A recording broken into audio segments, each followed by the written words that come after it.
So guys, I know it sounds crazy, but I don't think Seth Rollins should be that fifth member of the OG Bloodline team going into Survivor Series. Now I know what you guys are thinking, bruh. It's already a foregone conclusion. The stage have already been set. It doesn't make sense for him not to be a part of the situation. I mean, he just got packed up like an Amazon fulfillment worker by Bronson Reed last week, and Bronson has joined the Bloodline 2.0. So it just makes all the sense in the world for Seth to join the other side in order to get revenge. Now don't get me wrong, it does make sense.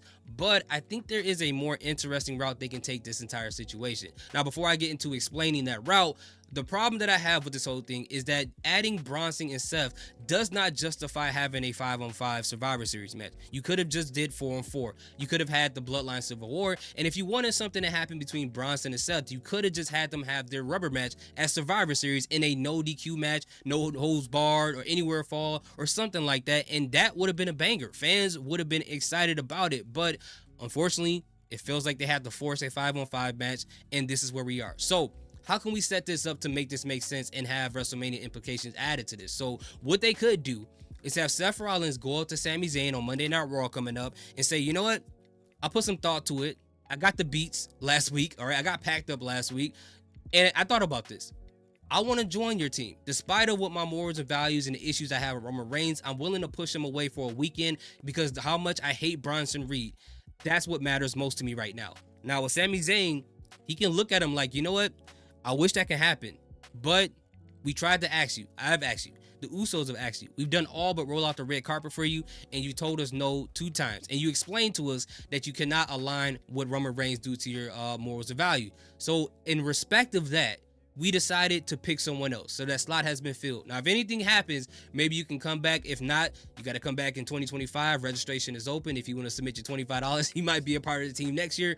But for right now, we don't have room for you. Now, at that point, Seth Rollins could be a little angry, a little disappointed, but he doesn't have a problem with Sami Zayn because he realized, yeah, I am the one who said no twice, and I understand it. But Seth is thinking like, you know what?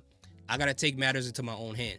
And you can go into a scene where you see Seth Rollins attacking Bronson Reed backstage. Security is breaking it up. And then Adam Pearce has to come out and yell at Seth Rollins like, you know what? This is unacceptable. This is unacceptable. He has a match at Survivor Series. We have to allow him to do that. Until then, you should not touch him. If you want to have a match with him, we could talk about it after Survivor Series. But if you do this again, I'm going to have to suspend and fine you. You do not touch him until after Survivor Series. Of course, Seth Rollins is not going to be okay with that because he just got packed up last week, so he wants a piece of Bronson Reed. So the reason why that's going to matter is when we go into Survivor Series, you can have Bronson Reed as one of the final people to get released into the ring on the Bloodline 2.0 side. And when it's his turn to open up the cage, once the cage is open, you can have Seth Rollins come out and attack Bronson Reed to the point where the brawl goes on for a little bit, right? Weakening Bronson Reed at this point for the match.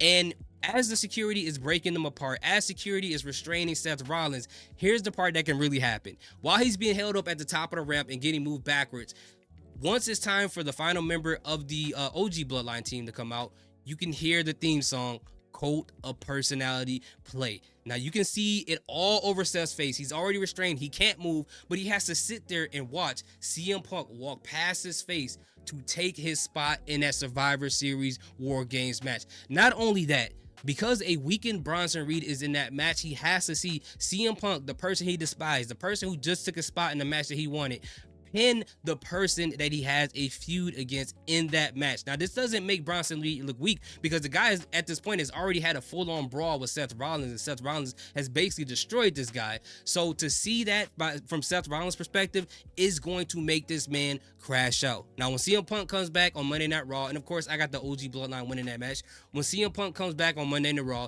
giving a promo, that'll be great. But later on that night, you can have him mysteriously get attacked by somebody backstage, and I think we all know exactly who that could be, and that would definitely have to be Seth Rollins at that point. And that can, like, you know, leave enough room for Seth Rollins to finish up his feud with Bronson Reed at Saturday Night Main Event, and CM Punk, when he has to retort Seth Rollins, maybe on the Netflix premiere of Raw on January 6th, you can have CM Punk address him, and then you can start that as far as the feud, or that can be the seed planted to start their feud rolling into WrestleMania coming up this year. And I think that will be a more interesting route to take it, especially with Seth Rollins turning into a heel. And if they want, you can have Seth Rollins face Gunther, because Gunther seems like he's going to be a babyface. So that'll be a perfect classic match right there. And if Seth does take that title back, you can have Seth versus CM Punk at WrestleMania for that World Heavyweight Championship. Because at this point, with Gunther acting the way that he's acting, he's in a vulnerable state. So what is a better time to take the championship off of an insecure champion than now? And to push forward this feud between CM Punk and Seth Rollins, a feud that we should have got last year leading into WrestleMania. I don't know. I think that works better for me than what's going to happen. You let guys, but I don't know. That's my thoughts on the whole situation. Let me know what you guys think in the comment section. I appreciate each and every one of you guys. Salute. Peace. Have a great day. I got a cold. I'm about to go to sleep.